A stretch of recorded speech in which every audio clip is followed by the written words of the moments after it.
Good evening. So, when I already did my first one of these videos, I was really nervous.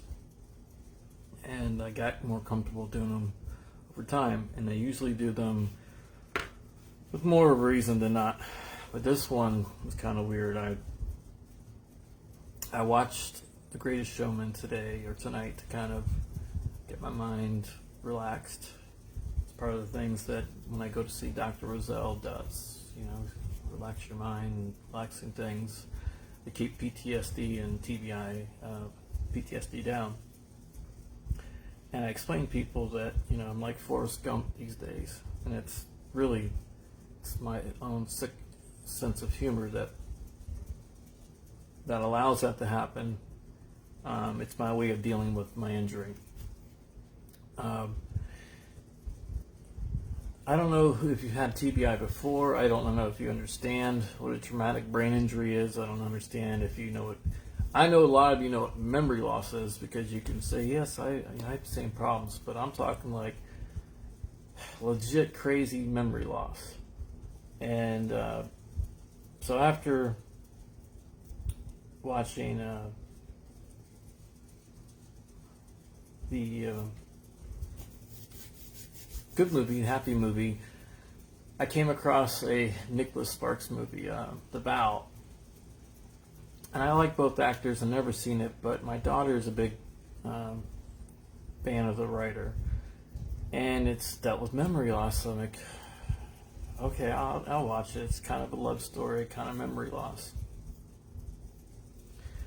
And son of a bitch, the second the accident happened, it triggered something in my brain from my accident, the impact. And then the hospital scenes, it triggered those things I was dealing with in the hospital. And I remember constantly saying, I can't remember. And I remember them constantly telling me, you're just on drugs. And I'm like, I knew from that moment on I was different. And I wonder partially because it was workman's comp that they just tried to flat out gaslight me. But as I'm watching scenes to this, it was accelerating my PTSD to the point where I'm going, how the hell do I deal with this? And if other people have been through this, this is how they, people, they go through, how do they survive? I didn't watch any more after about the first 15 minutes of it because it was just too much for my own PTSD to deal with because I could relate. How can we know so little about the brain for it to be able to have that type of amnesia? We joke that I have 50 first dates meets Groundhog's Day because literally every day I wake up thinking it is the day of my accident. Like I got to get up to go to work, and that's when I realize it takes me like 10 minutes to kind of boot up to, no, you've had an accident, you're here, you're there. It's not everyone that I look at as sympathy. I do look at it as a gift that I was able to walk through, and not walk through, but make it through that accident. And I'm still here to be able to try to function, learn, grow, and be a better human being. But it is so odd and so weird, honestly, to wake up every day and have to go through that process, and people never understand. They see you and they go, everything's fine, and you're like, yeah, if you only knew, boy, there's a bunch missing up in there from the accident. And I try to get reconnected, and the brain works extra hard in trying to just stay in one piece, in the sense that dates are impossible, money means nothing anymore. It's such a weird thing. And then to see all the events that unfold, and my heart goes back to just like when I was young. I just like to see people getting better, and it hurts. And then, I'm dealing with my own issues. There has to be some type of... I'm stuck in the workman's comp system, unfortunately. Those bastards they'd have rather me died off a long time ago, and don't really care what happens. But I know I'm intelligent, and I know I do a lot, and I know I'm able to function, but it's extremely difficult when you see something like that and it triggers all those memories, and you're going, yeah, I deal with this every day. Why doesn't it bother me? And are there groups out there of people that, you know, had legit experiences like this where their lives are completely different after the accident? I mean, I'm completely different than I was for the most part, in a good way. But do you ever get your memory back? Do you ever get that sense of normalcy? You know, is it that's the new normal? And with what's going on now, like how it doesn't bother me is beyond. Like I just get calmer as the wilder everything else is getting. I'm going, well, hell, I'm doing pretty good compared to this shit. You know, but damn, I'd like to at least be stuck in where we're at, not keep going back 2 years and then having to catch back up every day. And I wonder, you know, maybe once I get insurance, I can get into a better neurologist and get through this. Maybe get some therapy that I've been begging for, occupational, because what I used to do before, if there was a situation I didn't understand, I'd read. I'd go find 10, 20 books on the subject and read until I figured it out. Well, with the injury, reading has made me down to about an 8-year-old level. Like the book's got to be real, real thin, and like the words got to be really, really big, and it's got to be real simple. Otherwise, my head starts hurting so bad that I get exhausted. And that's frustrating for someone that's how they used to learn. And, you know, part of this is sharing tonight. I don't expect somebody to quite understand. It's not like a normal one of my conversations. It's really more of an intimate one that I don't share very often. Because, you know, people look for any little weakness to pick at someone. Oh, see, this guy's an idiot because he can't remember. Well, it's half true, half wrong. You know, you know, something happened 2 days ago, 3 days ago. Damn near impossible to tell you what I did. If you got me angry or you got me very emotional, I do understand that those memories stick. But it's almost like I have this going and it just records whenever it wants to. Anything prior to the accident, about 6 months prior, my memory clear as day. So it's just so weird because I can tell you anything about solar, any of my childhood. Dr. Rizal's been working on me for 68 times, I think now. So, I mean, there's things that have gotten way better, and thank God I had pharmacology and all this stuff before the accident. Otherwise, I wouldn't know half the things I do know while what's going on with this outbreak. I did not expect to be triggered by a movie. I did not expect to see someone else's events go, see, this is exactly what happens, and people just don't get it. And you feel normal, you can talk, you can operate, you can move, you know, but the lights are on at times that there's just a different thing going on. It's a not so fun conversation to have openly. It's like opening up my brain to you and sharing.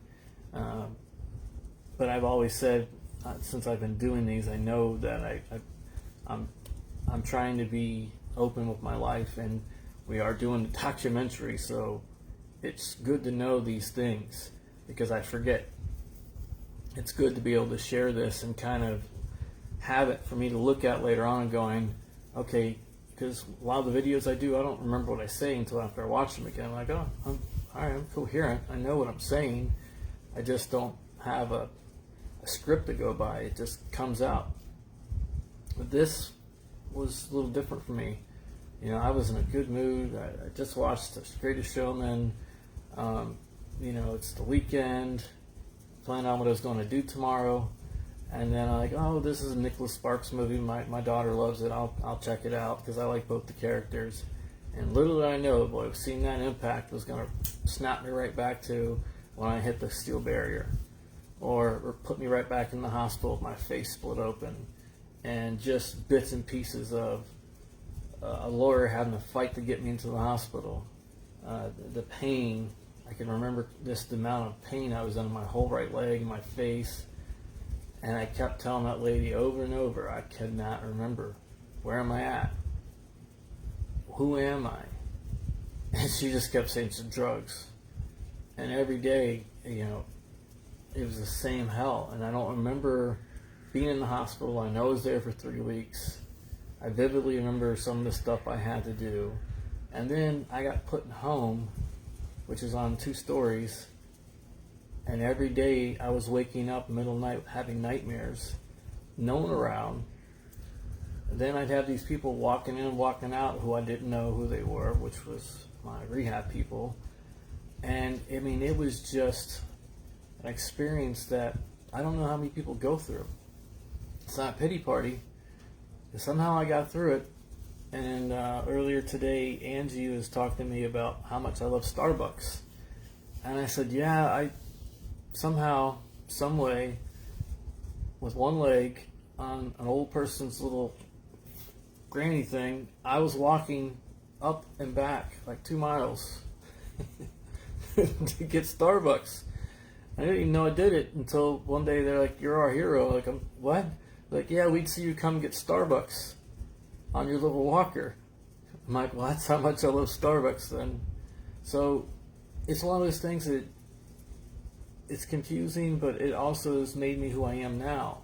So when people get aggravated or mad at me, and for whatever reason, I'm like, dude, I ain't got time for this. You don't got time for this. Life's too short. He had a few little sentences in the beginning. He's like talking about moments. Dude, that moment was that quick. And everything that I was doing with solar and getting my home and growing my life, like hitting the sweet spot in my life, was gone, taken. And the last 2 years have been nothing but battling doctors and insurance companies to try to get a resemblance of that life back. And a podcast came out of it, and other stuff came out of it. The charity came out of it. And I don't quite understand it either, because that was never my goals. It was really, I was in my lane. And right now, the industry that I love, which I want to get back to, is being attacked because of what happened in Texas. So I'm going, you guys just don't have a clue. Florida and California have been solaring up for a long time, and it does work. It's not the overall end-all to be-all, but we definitely need solutions. So at the end of this little chit-chat, it's late night, so I don't expect anybody to be jumping on or talking or really interacting about this favorite subject, but just curious, is anybody else, have you known anybody who's gone through this? Because I tell you what, they made me feel like I was the only man in the world that had memory loss, like amnesia. And my first neurologist, me and him almost went toe to toe, I think 2 or 3 times, from the shit he said to me, the way he made me feel. And then my last mediation, which was last week, I can remember when you pissed me off, or when it's the hippocampus area. There's something next to it that if you get it really riled up, it can help with the memory. So when I'm mad, I can pretty much remember. But other than that, it just flows in and out like it's not even being recorded. But that damn lawyer and some of the bullshit things he was saying to me, I'm going, dude, I've got a documented TBI, traumatic brain injury, PTSD, post-concussion syndrome, and short-term memory. How many fucking times do you want to ask me the same question over and over in different variances while you have me under oath to try to perjure me when you guys don't care? Like, what are you trying to do to me? Like, you guys have tried killing me by denying everything that the doctors requested.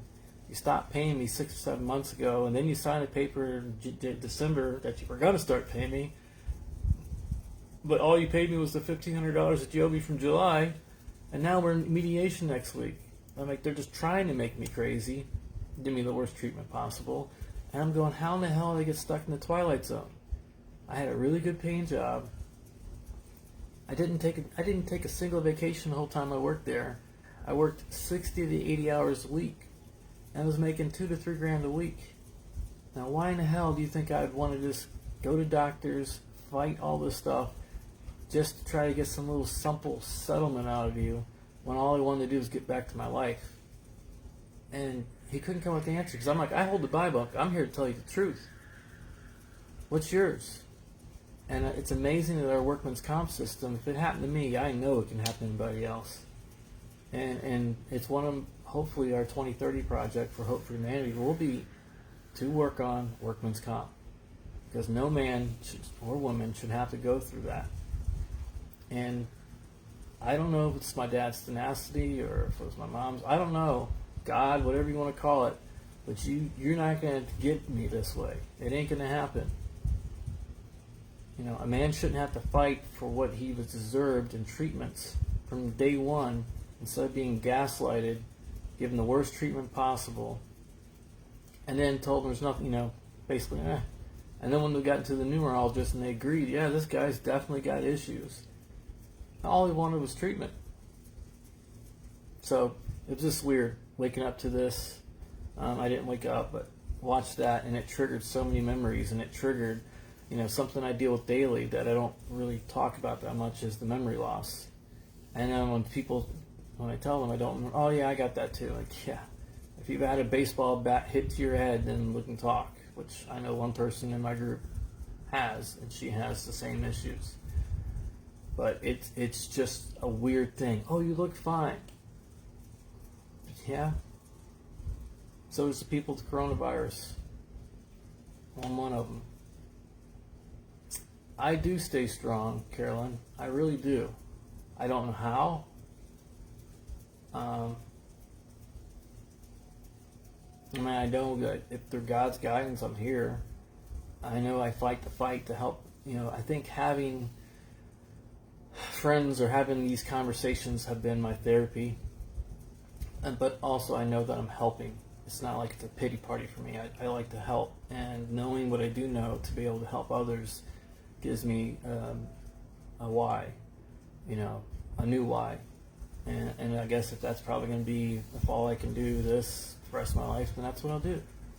If I can get up and save one person a day, or talk about a subject that can be entertaining, or something that is current, and just talk about kindness and peace, and, you know, we're never going to get assholes from being assholes. They're just going to be that way. Man and human are going to act that way, and politics are just disgusting. But change is coming. The virus has forced it. No matter what we thought we were going to do, we're changing. And we're seeing the good and the bad. It's the best of times and the worst of times at the same moment. And unfortunately, we're going to have to start making some changes in society and how we deal with each other. And if I can be a part of it, it's a part of the solution of change for better. I can't stop evil from happening. I can't stop people from just being nasty to each other, but I can say, can we start getting more people that are of this not mindset together, working together as loving, and you know, it's not kumbaya, but it's, how you doing today, my brother? I'm doing good, thank you. How was that trip that you went on? I wouldn't remember it, but you can tell me. But, you know, just genuine conversations. That's why the show is called Let's Talk About It. We've lost that art of communicating with each other instead of, yo, what's up? How about that game? Like, they used to have conversations because you didn't have these little devices. You didn't just have these little mind-sucking machines. You actually had to sit down there and talk to each other. The Midwest is still pretty good about it, though. Card games. You know, the whole family sits around and just shoots the shit for 2-3 hours at a time. Has a big family meal. Maybe that's some healing I need. Being around my family again. I haven't had a chance to be around my family in a long time, thanks to the insurance company keeping me dirt poor broke and almost homeless, but that's about to be fixed, hopefully. I'm just curious, has anybody else know anybody who's suffered amnesia type brain injury, 51st dates type state injury? Like, it's ridiculous. Over and over and over every day. It starts over. How I function is thankfully for Dr. Roselle. The treatments I get. And my verbal communication, well, thank God that's about the only thing I got left. Written skills, reading skills, like at the 5th grade level, if I'm fighting best at that, and my brain doesn't like it, and I get bad migraines. So that was exciting news to be talking about at 1:30 in the morning, right? I mean, we could talk about the 2 ladies that dressed up like grannies to get their COVID vaccine inoculations. That's Gorilla Glue. Two ladies dressed up like old ladies, like gangsters, like literally head to toe. They had the little Hispanic thing they call it, like the hair, and then they had the full mask, and they had the old gambit gown on, and they had the gloves. They're like the real life Thelma and Louise, according to the news agency.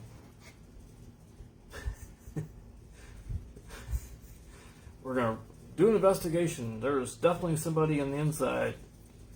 So these 2 girls could get their damn inoculation. I'm like, am I unpunked?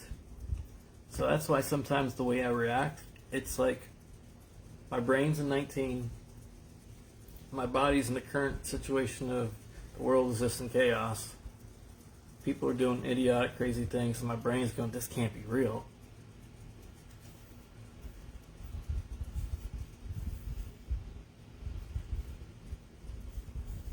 I do, Carolyn, I do believe that is almost a guarantee. The chaos order. We lost our way. Family's no longer central focus. I believe we need to return to the basic values. Keep spreading your thoughts. I do. I agree with it. I think in the last 15 years or so, these little smart, dumb brain machines have really sucked the soul out of our society. But it isn't just the machines itself. There's agendas. There were political, party agendas on both sides. And neither side thinks they're wrong, so that's even better. I truly believe a third party is about to pop up for real this time. A party of the people. Patriots, per se. This shirt, it's a flag shirt. I got a bunch of them. And what's funny is they're all old. I bought them like in 2015. Ring of Fire. That's got Johnny Cash. That's why I like them. Way before any of the rhetoric. But it's because I was raised with the flag. I was raised to do the Pledge of Allegiance. I really believed that my grandfather was a war hero because he cared that much for our freedom. I cared that, when you go back to history, the movie The Patriot talks about the colonial wars. And when you see the people that were fighting next to each other to observe the freedoms for our country, to split away from the rest of the madness, it was all for just causes.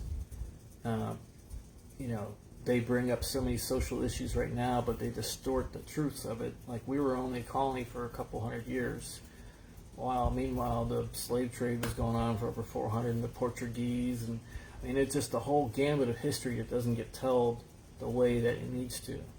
And then our Civil War, well, Jesus Christ, they funded both sides of our own Civil War. If it wasn't for the, by the way, if it wasn't for the French, we wouldn't have won our colonial war of independence. Oh, thank you, sister. If it wasn't for the French, we wouldn't be America. And if we constantly dug up enough bones in the backyard, we could find issues with every fucking continent there ever was. So these wars of going back and blaming it's got to be over at some point. I was born in 71. That's about all I can claim from forward. And I can look at the past and say, yeah, we screwed up here, we screwed up there, but I thought we were getting on a track of really uniting and loving with each other and growing. And can we fix things? Hell yeah. We can start on local levels, start on our cities, our streets, our communities, education, simple core values. Because the next 60 days, they're going to find out the vaccine's not going to work the way they say it is. They're going to find out more strains. There's going to be different spikes, and you guys are going to go, oh, well, I'm like, yeah, the bastards lie, they don't stop, so what's going to make them tell you the truth now? And then you're going to have to start really buckling down and figuring out what you're here for. Why you want to be a human being on this planet and go, we'll get through this. Believe me, I fight daily. And one day for me could be a year for most. I try to get in as much as I can of healing and relaxation, but also understanding and trying to share a singular message of we will win. We can get through this. I don't care who you are, where you're from. If you came from Pluto and you told me you had the HIV, if you had the coronavirus, I would do everything I could to help you. If you're the devil, I still help the son of a bitch, because no one deserves to suffer from having a virus they didn't ask for. That's just what a good human being would do for another, even though they probably stab you afterwards. It's just in my nature. But my heart's in the right place, and thanks to the people around me, they help push out a show and a product that I'm proud of. All I do is show up and talk, and when I'm awake and on point, I have a pretty good idea of handling some of these scummy ass people. I can deal with them all day long. I go in the research groups sometimes, and there's these know-it-alls in there. And I'm not talking I'm talking the public groups where people are sick, and you bring something up, and all they want to do is argue. Like, there's an old adage, don't argue with an idiot. They'll drag you and beat you down to the ground and win every time. So, if someone told me they were X, Y, and Z and laughed at something, I'm like, okay, well, this is my podcast. Bring your credentials. Let's do it live. We'll do a little one-on-one. And then they shut up. I'm like, well, then why are you in this room trying to disinform these poor people? And I'm almost thinking, are they paying these bastards to do this? Because suffering is enough. Disinformation is that what they don't need. And when you see them by the thousands, and they are freaked out, and they can't get any news telling them that there are early treatments available, that there are drug cocktails, that there are places like myfreedoctor.com, that you can go, text, and for like $75, they'll get you the medications to treat you. Why isn't this out there? Why don't they talk about ivermectin as the second coming of penicillin, which it is, that if we can get that out there sooner than later, we can save people? They don't. They're blocking it because it's much more effective to use these new vaccines, for whatever reason, that they make more money. Ivermectin is generic. It's been served like McDonald's almost 4 billion times. It's as safe as taking Tylenol, essential as penicillin. And if we mass produced it right here, right now, I guarantee you in 6 to 8 weeks, we could flatline these numbers and get back to a resemblance of some normalcy and then healing, because we are so divided right now. We've been torn apart on purpose that these neighborhoods and communities are going to take years to recover from it. And it's going to take people like us standing up and going, I love you, my brother and sister. How are we going to rebuild this community? What's some ideas that we can work on? Because we all don't speak the same language. Each community has its own little thing. And they're not going to walk up to me and go, hey, what's up? But I can sure say, hey, the charity's here. What can we do? Our education system. The African American community, good God. At one point in time, in the 1600s, your population was 20%, 20. It's in there. It's in our data. It's in our archives. In the last 50, 100 years, it's hovered between 12 to 14%. And there's a lot going on there. In the 50s and 60s, your households were 76 to 78% married couples. Now you got that dropped down to 26%. Now, is it your fault? Is it society? Something's going wrong. Why do they keep putting Planned Parenthood centers, aka abortion centers, in low-income areas. New York City, last year statistically, 60% of the abortions were black. Do they really give a shit? You know, it's one of these things that they bamboozle people, and it's not because people are idiots. It's the way they finesse and use words and make things so available. It weakens and destroys systems. And when I watch a movie like Free State of Jones, and you see what Matthew McConaughey and what the people of Jonestown went through, and you see that there are still, even no matter what generation you come through, there are men that will stand up in dark times. And I'm just trying to find out where they're at. Where we need to start uniting as brothers and sisters, organizing to not be like, but to put the numbers in there together. So like, if I can ever go to Washington, I'm going to be working on some programs to try to get this medication out now to save lives. You know, these opportunity zones need to happen in a big way. The value of making our own products need to come back into play. The pride of being Americans while we make American products are part of how we survive. You know, we are getting into the 21st century. Oil and gas, hey, it's here. But we can eventually get off of it with the right plan. But you just can't do one or the other. It's like crazy how they just, because I guarantee you every home has a bigger TV now than they did 5 years ago. And I guarantee you every home has 2 or 3 TVs now instead of just one. How many people have tablets and phones? How much consumption are we using? More and more. That's part of what you need is energy, right? And then in Texas, they had a flood of people from California. In Florida, we're getting a flood, but we built up a shit ton of solar over the last 5 years. And they're blaming renewables. It's not the issue. You know, it's just poor management, poor things that happen in a perfect storm. Anyways, there's plenty to talk about. I was just kind of putting my thoughts on video for this memory loss shit. It's brutal.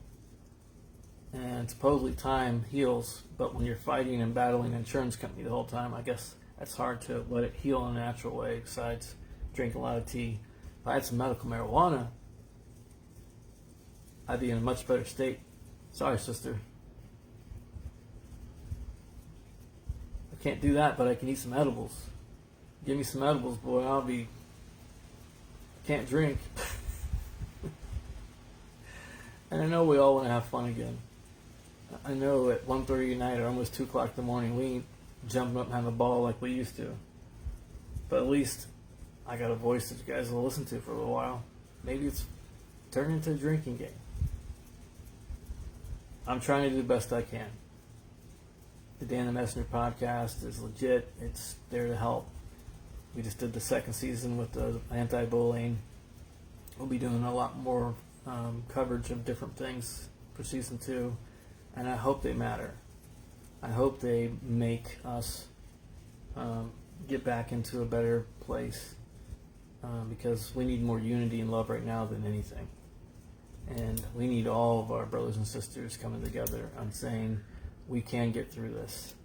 And turn that hot garbage of the news off, because the only thing they start with good evening, the rest of it's all horse shit. Or as Austin calls it, dog water. And I do love you guys for tuning in. It does help. It means something. I can't wait some of the bigger events to happen so you guys can see some of the fun and become a part of it, and start seeing the first center open and what Jesse and the guys have got planned with the 2030 project. Love you guys. Good night.